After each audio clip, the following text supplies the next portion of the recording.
하나님 말씀 함께 봉독하겠습니다. 오늘 사도행전 7장 54절부터 60절까지요. 그들이 시작. 그들이 이 말을 듣고 마음에 찔려 그를 향하여 이를 갈거늘 스데반이 성령 충만하여 하늘을 우러러 주목하여 하나님의 영광과 및 예수께서 하나님 우편에 서신 것을 보고 말하되 보라 하늘이 열리고 인자가 하나님 우편에 서신 것을 보노라 한데 그들이 큰 소리를 지르며 귀를 막고 일제히 그에게 달려들어 성 밖으로 내치고 돌로 칠세 증인들이 옷을 벗어 사울이라 하는 청년의 발 앞에 두니라.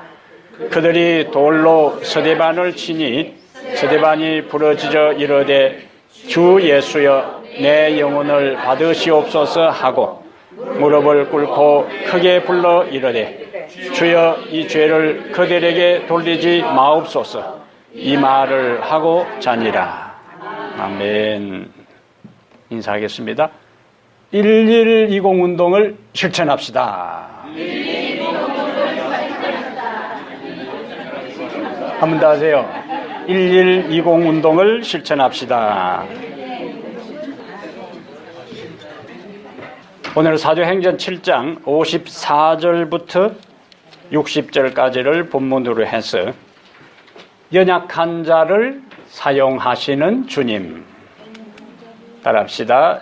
연약한 자를 사용하시는 주님. 한 번 더요. 연약한 자를 사용하시는 주님. 7장을 본문으로 해서 거의 10번 설교를 한 것 같아요. 오늘 이제 마지막 결론인데 다음 시간에 오늘 똑같은 본문을 다른 각도에서 좀 더 말씀을 드리고 7장 본문에 대한 모든 설교를 마치려고 합니다. 연약한 자를 사용하시는 주님.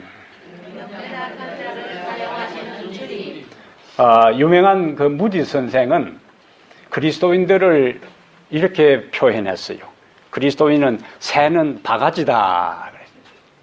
보통 우리가 새는 바가지 하면 집안에 사는 새는 바가지는 밖에서도 샌다. 그거까지만 알고 있는데 그리스도인의 특징을 이야기할 때 시카고를 중심으로 해서 유명한 부흥운동을 일으킨 무디 선생은 우리는 새는 바가지다.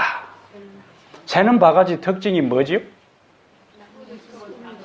이 뭐든 새는 거요. 물을 담아도 깨진 동에 물 붓기처럼 새버리기 때문에 보관 능력이 없어요.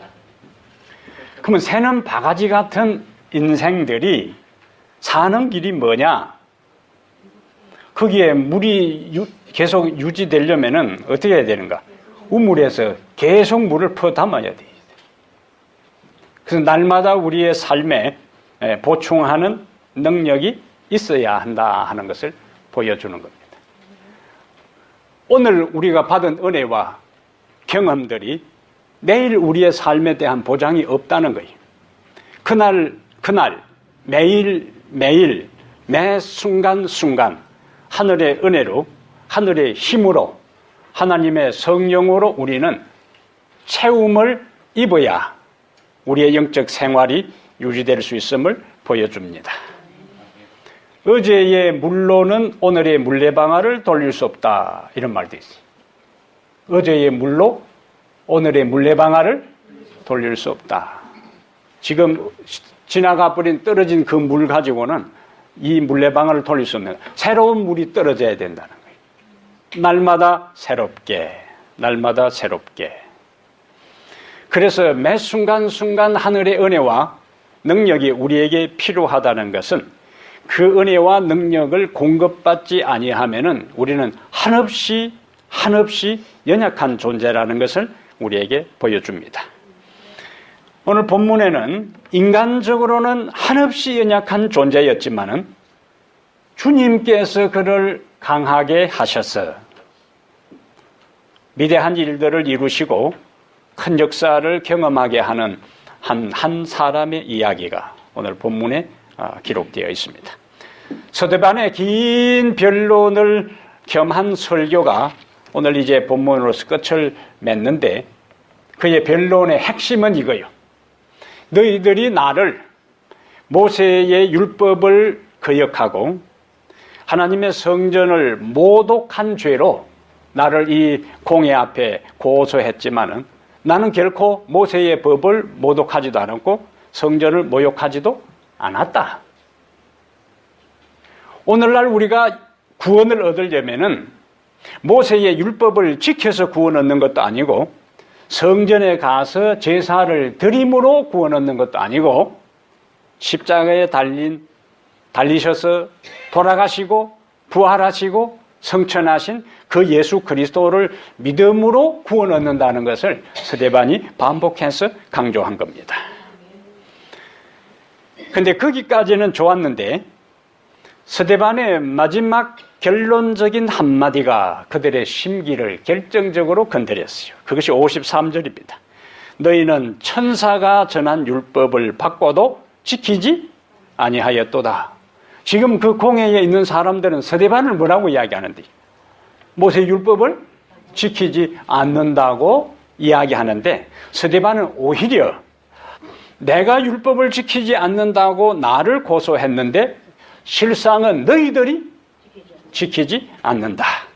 그런데 그곳에 앉아있는, 재판관에 앉아있는 사람들은 다 율법의 전문가들이, 모세의 법에 정통한 사람들이고 율법을 지키는 데 있어서는 내노라 하는 사람들이고 자부심을 가졌고 스스로 율법을 잘 지킨다고 생각했고 다른 사람들도 율법을 잘 지킨다고 생각했던 사람들인데, 그 사람들을 향하여 뭐라고요? 너희들이 율법을 지키지 않는다. 그래서 결국 그들은 분노를 폭발시켜서 이를 갈고, 그리고 그 분노가 결국 스데반을 죽음으로 몰고 가는 요인이 됩니다. 오늘 우리는 이 본문을 통해서 당시 종교 지도자들의 문제점이 무엇인가, 그리고 그것을 통해 배울 경우는 무엇인가, 공회 앞에서 변론하는 스데반을 통하여 깨달을 수 있는 교훈은 무엇인가. 그래서 두 측면을 우리가 살펴보면서 하나님께서 오늘 우리에게 주시는 메시지를 나누려고 합니다. 첫째로, 진리의 빛에 반응하라. 첫 번째는 뭐라고요? 진리의 빛에 반응하라. 기독교 최초의 순교 사건은 종교 간의 다툼 때문에 일어난 것도 아니고 사회적 핍박이 원인이 된 것도 아니었어요. 좀 더 부드럽게 이야기하면은 방귀 낀 사람 보고 방귀 꼈다고 하니까 화를 불같이 내면서 돌을 들고 쳐 죽인 사건이에요.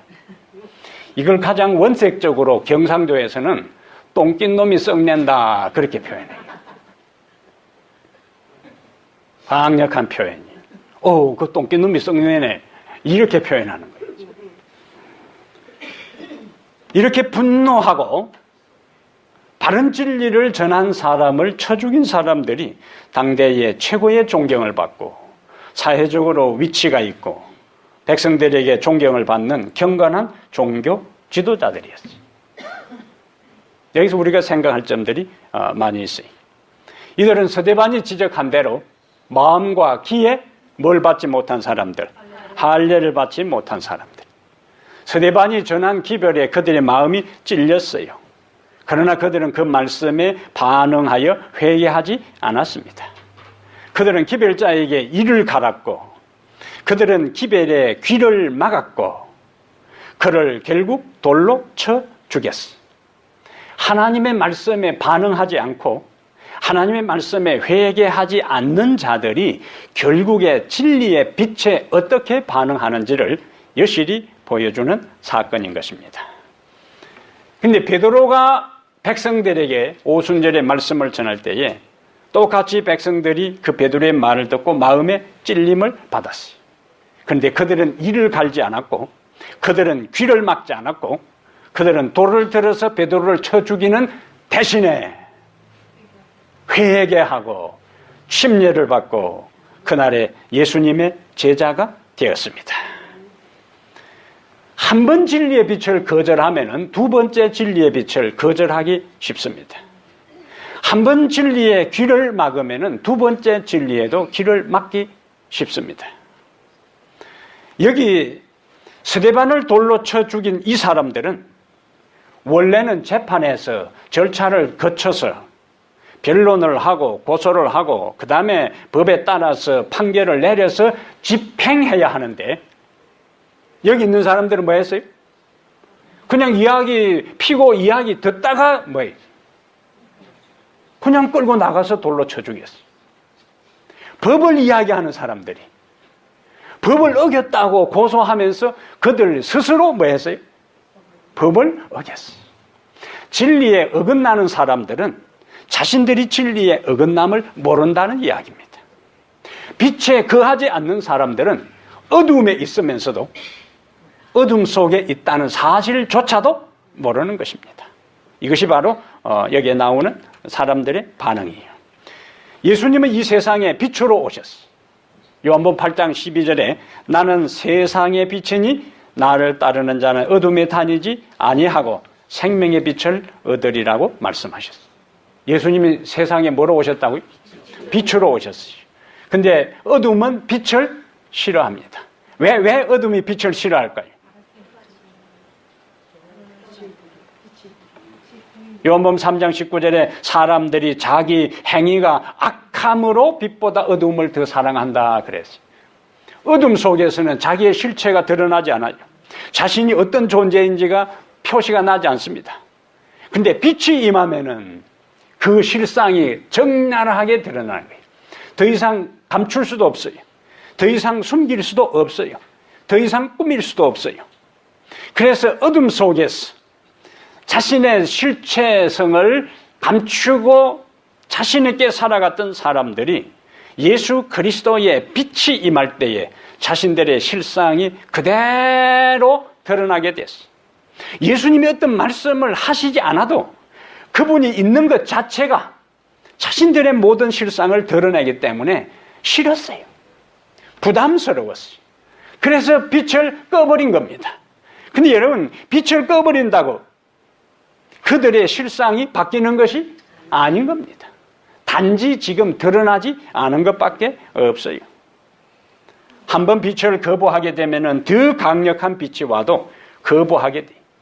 바로의 이야기는 바로 우리에게 바로 그 사실을 이야기해 주는 겁니다. 잘 구분해서 들었어요?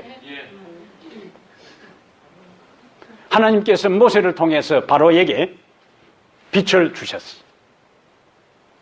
하나님이 살아계신 하나님이고 바로가 섬기는 그 신들은 거짓된 신들이고 무의미한 것이고 무가치한 것이고 무용지물이라는 거예요. 그것이 절대로 우리의 인간의 삶에 책임을 지거나 구원을 주는 것이 아니라는 사실을 10재앙을 한 재앙 한 재앙을 통해서 보여주셨어요. 바로가 첫 재앙에서 돌이켰더라면 덜 고생했어요. 첫 재앙에서 돌이켰더라면 바로가 하나님께로 돌아오게 되면 바로도 살고 임금이 살아계신 하나님을 섬겼을 때는 백성도 돌아오게 되고 이스라엘 백성들의 고생도 덜하고 첫 번째 비친 빛에 반응했더라면 모든 것이 좋을 뻔했어요. 그런데 첫 번째 빛도 거절하고 두 번째 빛도 거절하고 반복해서 거절한 결과가 뭐냐? 결국에 자기 장자가 천사의 침을 받아서 죽게 되는 비극적 현상을 목격할 수밖에 없었습니다. 왜 그렇다고요? 빛을 거절했어요. 하나님은 한 번 빛을 비추시고 거절한 데에서 바로 빛을 거두신 다음에 징벌하고 혼내시고 파멸시키는 분이 아니십니다. 하나님은 반복해서 빛을 비춰주셔요. 살리기 위해서, 구원하기 위해서, 하나님의 빛 안에서 새로운 삶을 살도록 하기 위해서 반복해서 빛을 비춰주시는데 반복해서 거절하게 될 때는 하나님의 음성은 침묵을 지킵니다. 더 이상 빛은 비치지 않습니다. 그래서 결국에 갈라디아 6장 7절에 있는 말씀처럼 사람이 무엇으로 심든지 그대로 거두리라. 하나님께서는 오늘날 성경을 통해서 우리에게 빛을 주시고 이와 같이 예배 시간을 통하여 빛을 비춰주시고 경건한 사람들과 대화할 때에 빛을 비춰주시고 세상에 일어나는 여러 가지 현상과 일들을 통해서 우리에게 빛을 비춰주십니다. 깨닫게 되는 은혜가 여러분들에게 있게 되기를 바랍니다. 빛이 비치고 하나님의 음성이 들릴 때에 그것을 보류해놓고 그것을 무시하다가 언제든지 내가 원하면은 내가 판단해서 적당한 시간에 내가 돌이켜야 되겠다고 생각하는 사람들이 있습니다. 그런데 그것이 사람의 계산대로 되는 게 아니요. 인생 만사가 자기 생각대로 풀린다면은 세상사 걱정할 것도 없어요. 진리를 따르는 데 있어서 하나님께서 우리에게 진리의 빛을 비춰준 것에 대해 보류하고 묵살하고 무시하고 거절하고 받아들이지 않다가 언젠가는 내가 돌아가리라, 언젠가는 그 빛대로 살리라, 언젠가는 그 빛을 따라가리라 하는 사람들은 영영 그들의 주어진 기회를 상실하게 되고 어둠 속에 있고 말 것입니다. 그래서 오늘 진리의 빛에 반응하게 되기를 바랍니다. 오늘 진리를 들은 것에 대해 핑계하지 마시기를 바랍니다. 변명하지 마시기를 바랍니다. 대신 마음을 여시기를 바랍니다. 대신 진리에 굴복하시기를 바랍니다. 그래서 성경은 보라 지금은 은혜 받을 만한 때요, 보라 지금은 구원의 날이로다. Sunday, Monday, Tuesday, Wednesday, Thursday, Friday, Saturday. 그러나 거기에 Sunday는 없습니다. Someday. 여기 사는 사람들이 그 단어를 몰라가지고 참 신기하네. 예? 미국에 사는 사람들이 썸데이도 몰라가지고 생활하는 여러분은 참 기적적인 사람들이에요. 하나님의 은총 속에 사는 사람들이죠. 그 단어를 모르면서도 사는 썸데이, 언젠가, 훗날, 머지않아.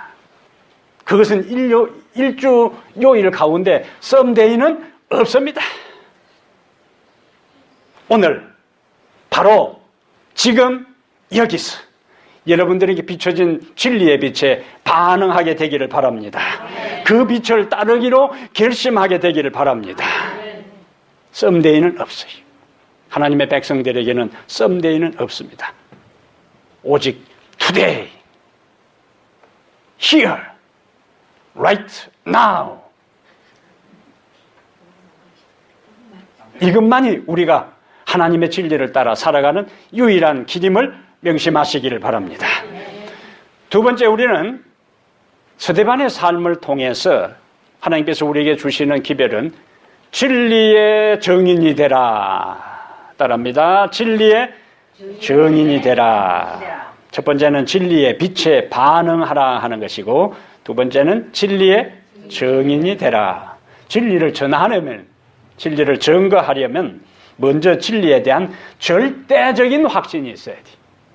어설픈 거 가지고는 안 돼요. 대강 깨달은 가지고는 안 되는 겁니다. 절대적인 확신이 있어야 돼. 그때에 비로소 이 세상의 모든 것보다 예수 그리스도, 그리고 그분이 말씀하신 진리가 내 인생의 그 모든 것보다 가장 소중하다고 생각할 수가 있어요. 그때에 비로소 우리는 진리 때문에 받는 비방과 그리스도를 증거하는 것 때문에 받는 핍박을 전혀 두려워하지 않을 수 있는 사람이 될 수가 있습니다. 초대교회 당시에 로마 제국의 시민이라면은 이런 고백을 반드시 공개적으로 해야 합니다. 로마 황제 가이사가 나의 주가 된다. 가이사, 케자르 is my lord. 가이사는 나의 주님이시다. 내 인생을 주관하시고 나의 생사화복을 가이사가 주관하고 있다는 고백을 반드시 공개적으로 해야 돼요. 그런 고백을 거부하고 그런 고백을 하지 않을 뿐만 아니라 그 가이사의 신전에 가서 무릎을 꿇고 경배하지 아니하면 로마 법에 대한 반역죄로, 로마에 대한 반역죄로 그들은 다 처형을 당했습니다. 진실한 기독교인들 외에는 아무도 그것에 부담 갖지 않았어요. 그냥 고백하고 그냥 신전에 가서 제사 드렸어요. 경배했어요. 인간을, 보이는 왕을 살아계신 하나님으로, 신으로 섬기는데 아무도 부담을 갖지 않았습니다. 하지만 예수님을 주님으로 고백한 사람은 우상이나 기타 인간의 왕을 누구라 부를 수 없어요? 주님이라고 부를 수가 없었습니다. 대신 그들은 헬라어로 이런 고백을 했어요. 이에수스 크리스토스 세우 휘오스 소테르. 두 마디는 알아들을 수 있잖아요. 예수 그리스도스, 그 다음에 세우 휘오스 소테르.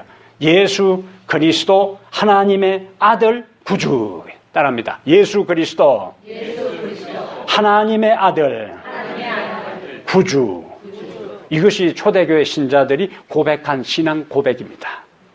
예수 그리스도는 하나님의 아들이고 나의 구주다. 그래서 이 각 단어를 첫 글자만 따서 모으면은 생선이라는 단어, 익툭스라는 단어가 되는 거예요.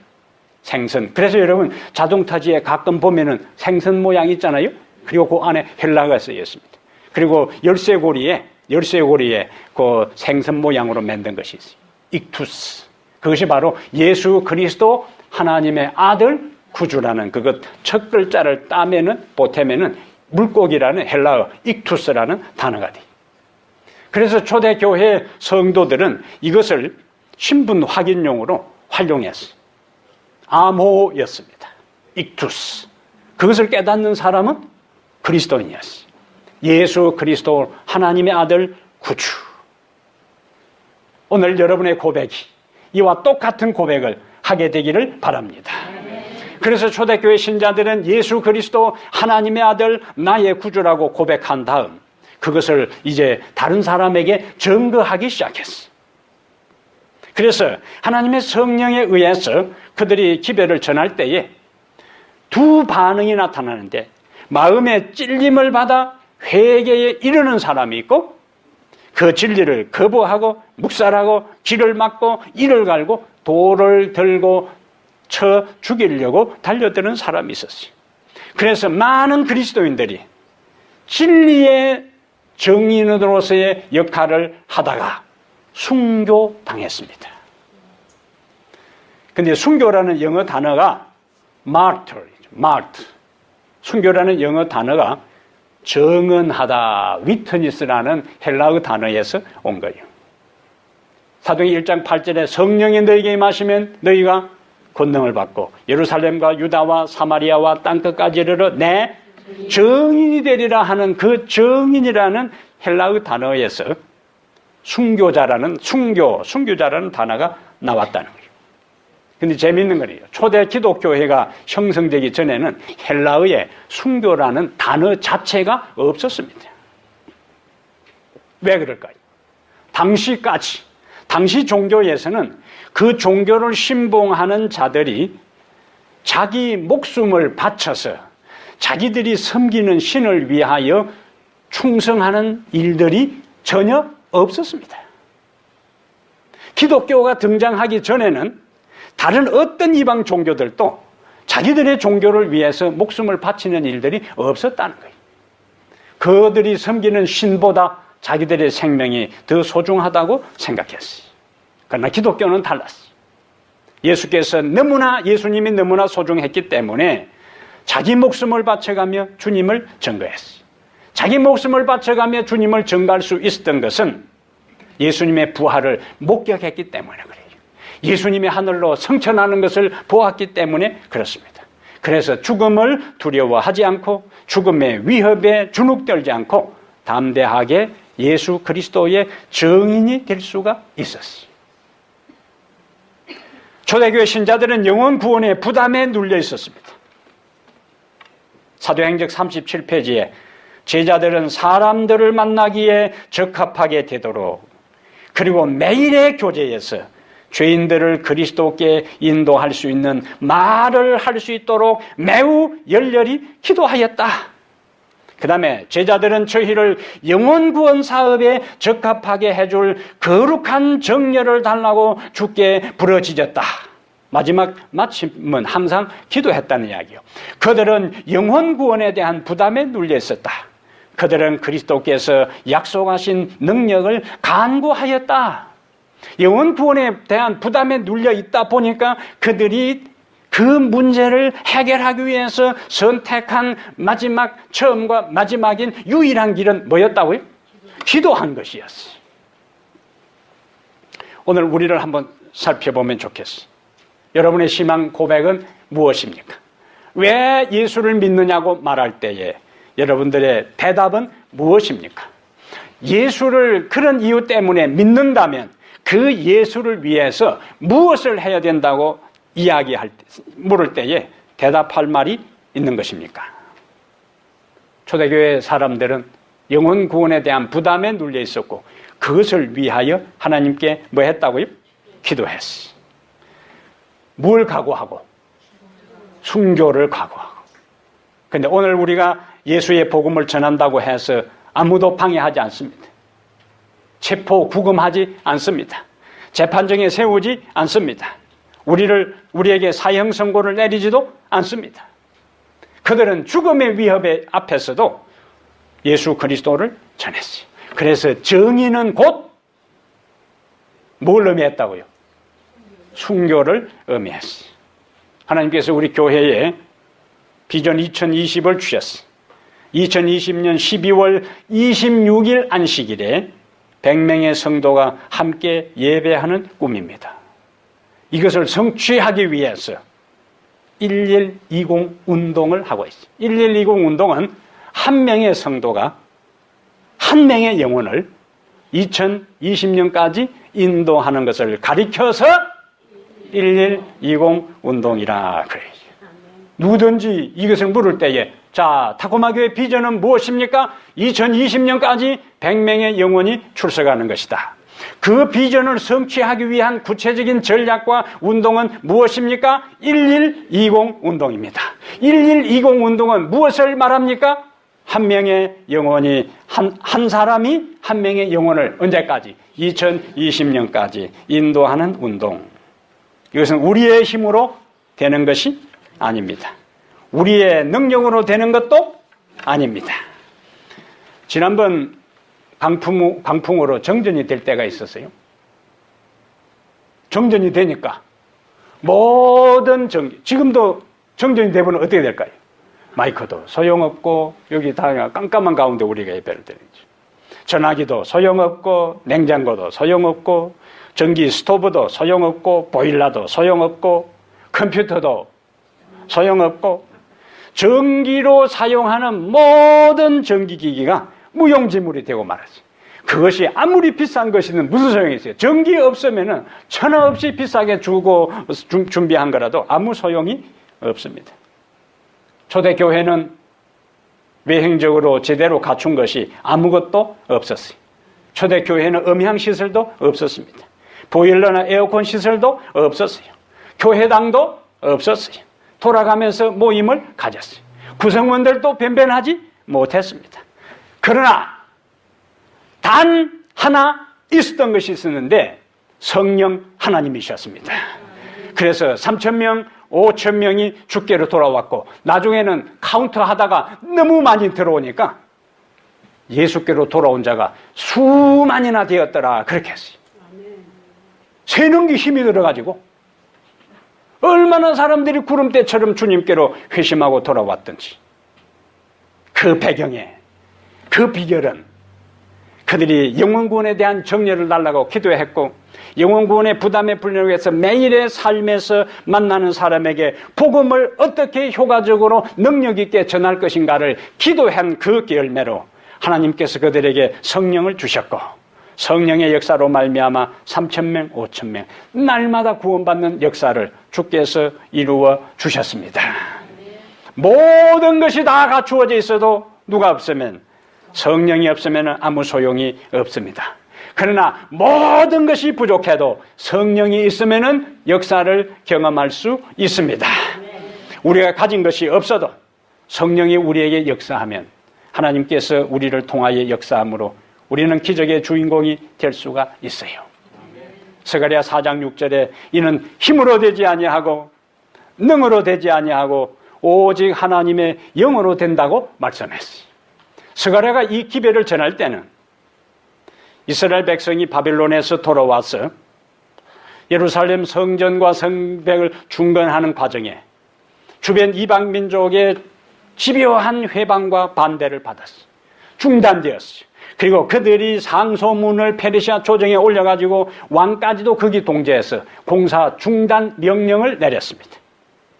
외행적으로 백성들은 용기를 상실하고 의욕을 잃어버리고 그 다음에 주변의 이방 민족은 의기양양 득이한 것처럼 그들의 집요한 방해 공작이 성공을 거둔 것처럼 생각했고 그 모든 것을 뒷받침했던 페르시아 조정에서도 공사 중단 명령을 내린 상황에 하나님의 사업이 진행되는 것은 불가능하게 보였습니다. 그래서 백성들의 힘이 다 빠졌어요. 이때에 하나님께서 스가랴를 일으켰어요. 스가랴 선지자를 백성들에게 보냈습니다. 힘으로 되지 아니하고 사람들의 능력으로 되지 아니하고 오직 하나님의 성령으로 가능하다는 강력한 기별을 전했어요. 백성들이 그 기별 앞에 뜨거움을 경험했어요. 다시 일어섰습니다. 다시 손을 잡았어요. 그리고 협력했어요. 하나님의 사업을 완성할 수가 있었습니다. 힘으로 되지 아니하고 능으로 되지 아니하고 오직 하나님의 영으로 된다는 확실한 말씀을 오늘 우리에게 해주신다고 믿고 받아들이게 되기를 바랍니다. 그래서 인간적으로 계산하지 말고 열심히 하나님 앞에 기도하고 능력을 달라고 기도하고 지혜를 달라고 기도하고 정리를 달라고 기도하고 사랑을 달라고 기도하고 관심을 달라고 기도할 때에 하나님께서 그렇게 눈물 흘린 기도, 애절한 기도, 간절한 기도, 애타는 기도에 대해서 반드시 응답하시고 영혼을 보내주시고 영혼의 마음에 감동을 주시고 내 곁에 내가 기도하고 내가 애쓰고 내가 수고한 그 영혼이 2020년 12월 26일 마지막 안식일 10시 그 현장에 내 곁에 내가 지금부터 기도했던 그 영혼이 앉아 있게 될 것을 머릿속에 그리고 마음에 확신하고 뜨거움으로 믿고 준비하고 기도하게 되기를 바랍니다. 누군가 이 일을 해준다고 생각하지 말고 내 주변을 둘러보면서 그게 가능하겠냐고 말하지 말고 나와 하나님 사이에 내 몫을 감당하면 그것은 반드시 성취되는 것입니다. 그 어느 누가 지나가는 손님이 와서 다른 교회 사람들이 와서 도와주는 게 아니 우리들 한 사람 한 사람이 하나님 앞에 기도하면서 그 일들을 이룰 수가 있습니다. 이제 장마도 끝나서 이제 제 뒷뜰에 기도하는 텐트를 이제 다시 치고 그곳에서 하나님의 능력과 은혜를 구하는 기도를 이제 드리고 있습니다. 예? 우리 집 뒷뜰에 기도의 텐트가 있어요. 오는 사람들이 여기 뭐 하려 터놨냐고 기도하는 것입니다. 2020년 비전과 여러분 한 사람 한 사람 가정 문제와 이 교회의 영적 부흥과 성령의 충만함을 위해서 기도하고 있는 것입니다. 제가 기도하고 장로가 기도하고 집사가 기도하고 여러분 한 사람 한 사람이 기도하게 될 때에 그 기도의 역사에 하나님의 거룩한 영이 오순절날 불의 혀같이 갈라지는 것이 기도하는 사람들 머리에 임하여 그 모든 기도하는 자들이 성령의 충만함을 받아 성령이 말하게 하심을 따라 말하기 시작했던 그 역사가 바로 오늘 이곳에서 일어나게 되기를 바랍니다.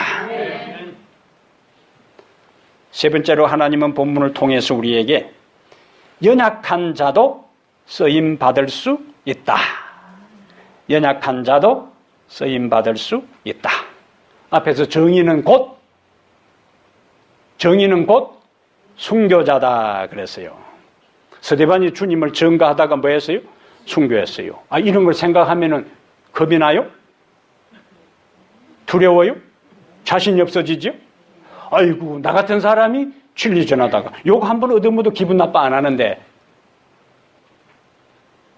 진리를 증거하다가 순교할 수 있겠는가? 근데 세 번째 교훈이 뭐라고요?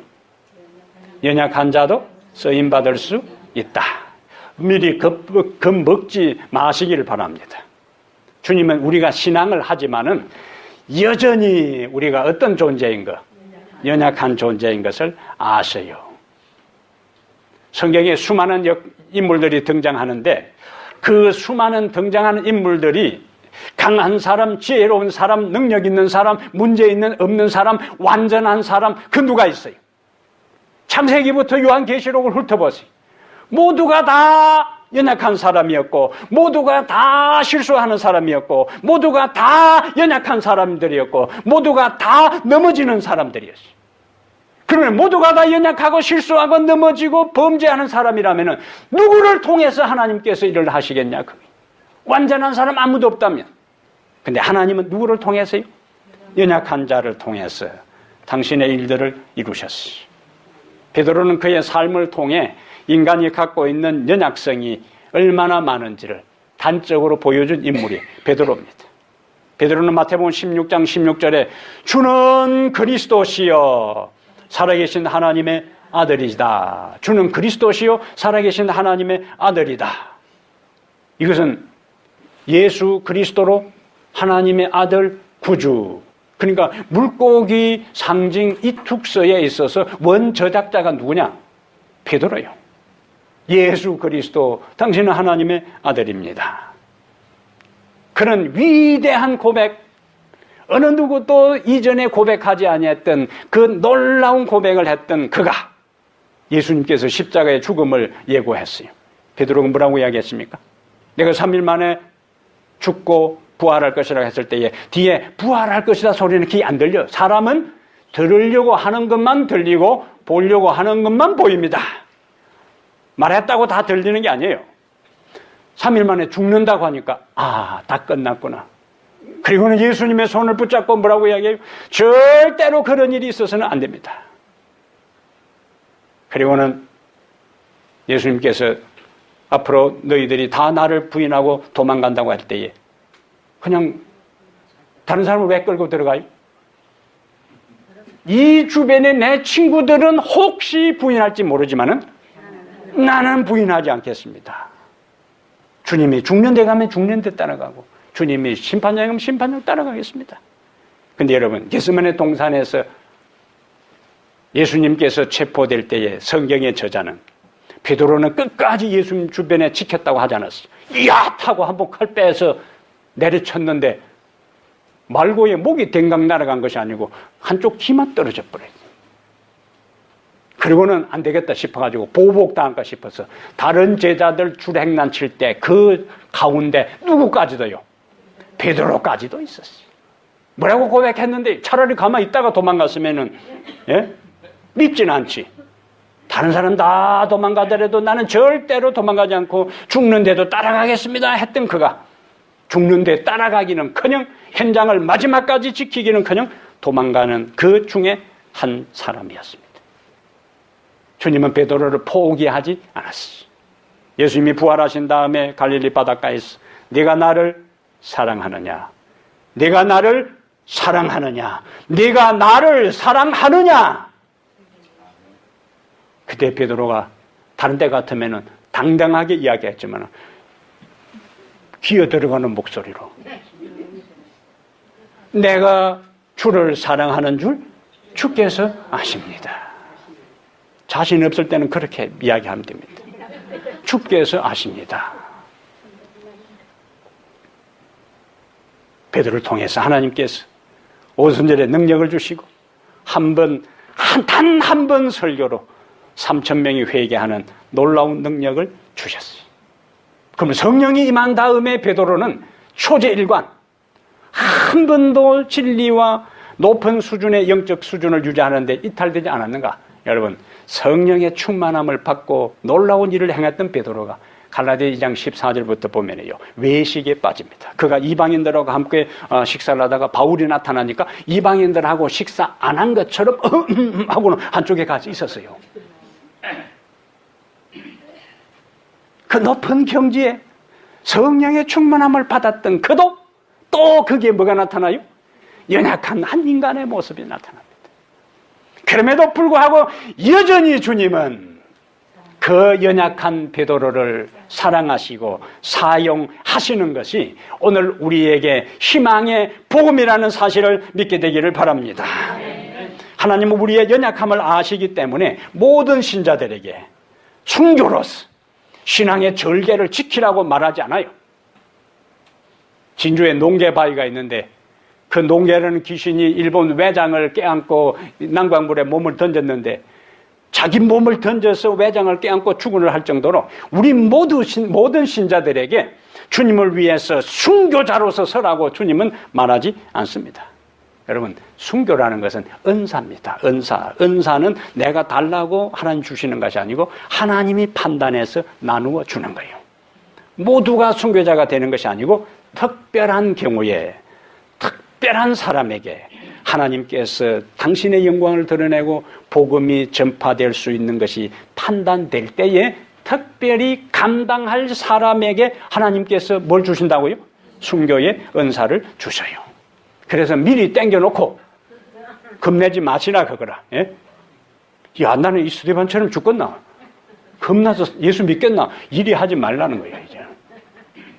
내가 순교 당하겠다고 결심해서 순교 당하는 것이 아니에요. 베드로가 순교 당하겠다고 이야기했잖아요. 주가 죽는 데 가면은 나도 죽는 데 간다고 했는데 그건 재빨리 도망갔어요.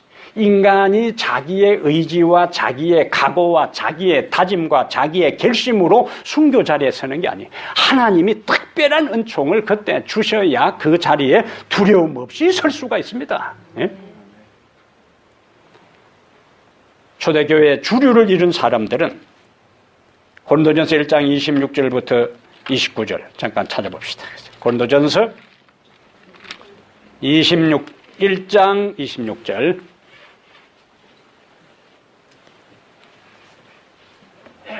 찾으세요. 너무 편하게 예수 믿으려 하지 말고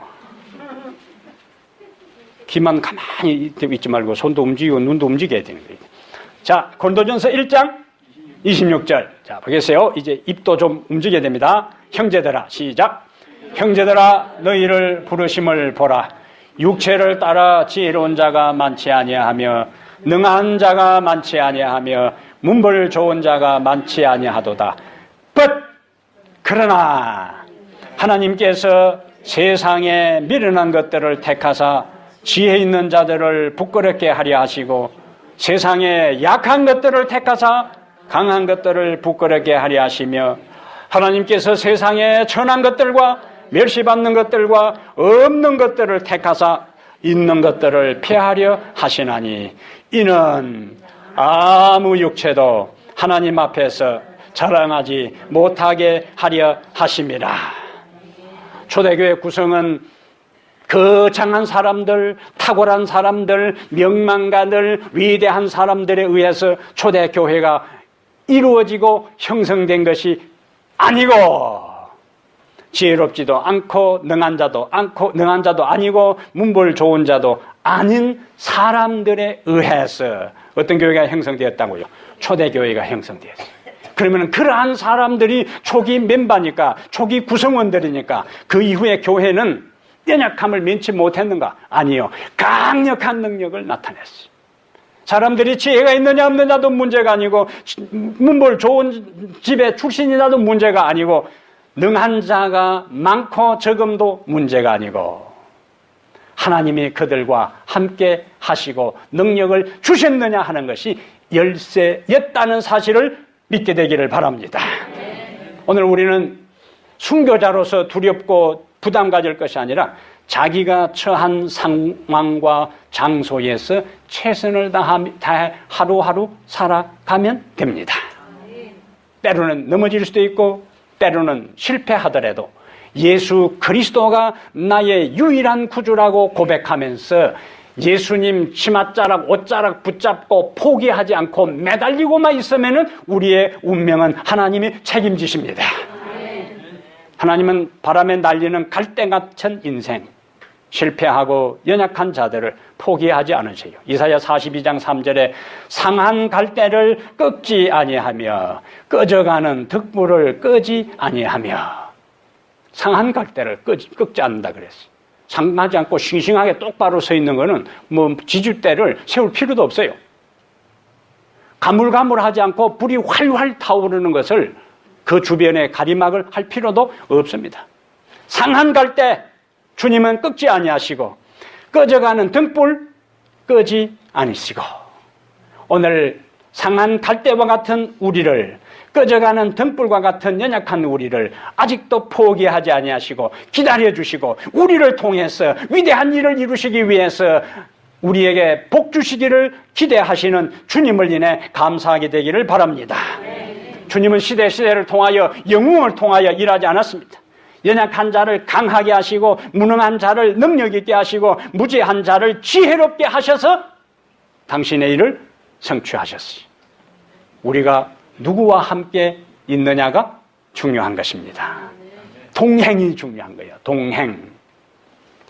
홍콩 재벌 가운데 리카싱이라는 하는 사람이 있는데 이 사람의 운전사가 30년 기사 생활을 마치고 은퇴하게 될 때에 수고했다고 이 홍콩 재벌 리카싱이 200만 위안 수표를 주었는데 약 한국 돈으로 3억 6천만 원 정도 퇴직금을 주었어요. 그런데 우리 같으면 고맙다고 뭘 이런 걸 다 하고 이제 할 텐데 운전사는 정중히 거절했어요. 그렇게 이야기합니다. 저는 이미 2천만 위안이 있습니다. 이 회장은 순간 당황했어요. 한 달 100만 위안 그 월급에 어떻게 2천만 위안이라는 게 있을까? 200만 위안이 3억 6천만 원인데 2천만 위안이면 얼마나 되겠어요? 엄청난 돈이죠. 이 운전기사가 답변합니다. 저는 회장님 차를 30년 몰았습니다. 회장님이 어디를 가든 저는 동행했습니다. 가장 많은 것을 알고 있는 사람이 운전기사예요. 한국의 정치가들이 항상 곤욕에 치를 때 운전기사가 기분 나쁘면 이야기해버리는 거예요. 월급 좀 안 올려주고 뭐 좀 무시해버리면 다 알고 있거든. 어디 가고 누구를 만나고 그다음에 자동차에서 누구하고 전화하고 어떤 내용 했는지 가장 많이 아는 사람이 운전기사예요. 그것 때문에 코를 빼서 폐가 망신하는 이 정치가들이 얼마나 많은지 몰라요. 30년 동안 이 회장의 차를 운전하면서 이렇게 이야기해요. 저는 회장님을 모시면서 어디를 가든 동행했습니다. 전화 내용도 다 들었습니다. 어디 땅 구입할지 어떤 주식을 살지를 다 들었습니다. 그리고 집에 와서는 조금씩 따라했다. 그랬어요. 어디에 주식 투자하면 좋고 어느 지역에 땅값이 오르는지를 기동량 한 걸 가지고 다 그걸 한 거예요. 이제. 그래서 낮에는 운전기사를 했지만은 그도 엄청난 부자가 된 거예요. 이제. 누구의 이야기를 듣고 누구와 함께 시간을 보내고 누구와 동행하느냐가 이와 같은 큰 차이를 가져오는 것입니다. 한 탁월한 사업 수완과 능력을 가진 자와 30년 지내도 이 정도로 덩달아서 그냥 용돈 다 벌고 부자 다 되고 했다면은 전능하시고 전지하시고 무소부지하시고 능력이 한없이 많으신 살아계신 하나님과 예수 그리스도와 우리가 날마다 동행한다면 우리의 인생은 반드시 달라질 것을 확신하게 되기를 바랍니다. 우리도 지혜의 사람이 될 수가 있고 우리도 능력의 사람이 될 수가 있고 우리도 사랑의 사람이 될 수가 있습니다. 말씀과 기도로 그분과 동행하게 되기를 바랍니다. 날마다 이 운전기사가 그 회장을 모시고 날마다 동행했던 것처럼 매 순간 매일매일 날마다 예수님과 말씀과 기도로 동행하는 자에 대해서 하나님께서 우리 인생을 책임지시고 하나님께서 우리 인생에 말할 수 없는 복을 주시고 능력의 사람과 권능의 사람으로 바꾸어 주실 것입니다. 스데반은 사도가 아니었어요. 처음부터 순교를 각오하고 복음을 전한 것은 아니었습니다. 단지 그는 그리스도를 믿는 신자로서 자기가 깨닫고 이해한 것을 그대로 전했을 뿐입니다. 마땅히 해야 할 일을 그 시간에 그 장소에서 그 환경 가운데서 했을 뿐입니다. 그가 순교로 최후를 마친 것은 하나님의 계획이 그랬을 뿐이에요. 우리의 삶의 자리에서 최선을 다할 때 주님은 우리를 통하여 역사하실 것입니다. 순교가 필요하면은 순교를 감당할 수 있는 능력도 주님이 주실 것입니다. 사랑하는 여러분, 주님은 연약한 자를 사용하십니다. 연약한 그대로 사용하시는 것이 아니고 성령을 주셔서 능력을 주시고 성령을 주셔서 지혜를 주셔서 감당하게 하십니다. 우리가 해야 할 일이 무엇일까요? 진리의 빛에 반응하게 되기를 바랍니다. 그리고 깨달은 진리를 증거하게 되기를 바랍니다. 주님이 사용하시는 연약한 자가 바로 오늘 여러분과 저가 주님이 사용하시는 바로 그 연약한 자들이 되어서 우리를 통하여 놀라운 역사를 이루셔서 하나님께 영광이 되고 우리 모두에게 예수 믿는 새로운 감격과 감동이 넘치는 축복의 사람들 되기를 주의 이름으로 축복합니다. 하늘에 계신 은혜로우신 우리 하나님, 우리에게 소망의 기별을 주시니 감사합니다. 우리에게 위로와 용기의 말씀을 주시니 주님을 찬양합니다. 우리 스스로 연약하고 우리 스스로 가진 것이 없고 준비된 것이 없어 때로는 위축되고 주저하고 멈칫거리고 주눅들었던 우리에게 연약한 자도 주님께서 사용하신다는 긍정적인 기별을 통하여 다시 한번 용기를 주시니 감사합니다. 다시 한번 일어설 수 있도록 우리를 격려하시고 믿어주시고 독려해 주시니 감사합니다. 우리에게 주어진 놀라운 기별, 예수 그리스도 하나님의 아들, 우리의 구세주가 된다는 이 위대한 신앙 고백 앞에 우리 자신을 온전히 바치고 굴복할 뿐만 아니라 아직도 이 놀라운 진리를 알지 못하는 사람들에게 증거하고 전하고 나눌 수 있는 저희들 모두가 되게 하여 주시옵소서. 1120 운동은 어느 누구의 일이 아니라 오늘 이 자리에 머리 숙여 예수 그리스도를 구주로 고백한 모든 사람에게 주어진 하늘의 사명임을 기억하고 열정을 달라고 기도하고 영혼구원 사업에 적합한 사람이 되게 해달라고 기도하고 하늘의 능력과 지혜를 달라고 기도하는 성도들 다 되게 하여 주시옵소서. 우리들 각자의 삶 속에 많은 어려운 문제들이 있습니다.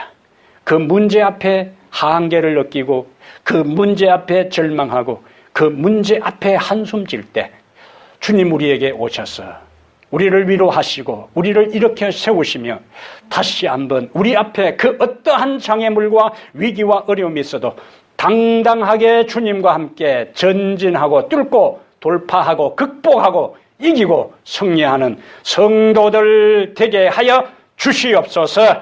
이제는 우리 주 예수 그리스도의 은혜와 하나님 아버지의 무한하신 사랑과 성령의 감화 감동 내주 충만한 역사가 연약한 자도 사용하신다는 주의 약속을 절대적으로 신뢰하고 믿고 살아가기로 결심한 성도들 머리 위에 이제부터 영원토록 함께 있을지어다. 아멘.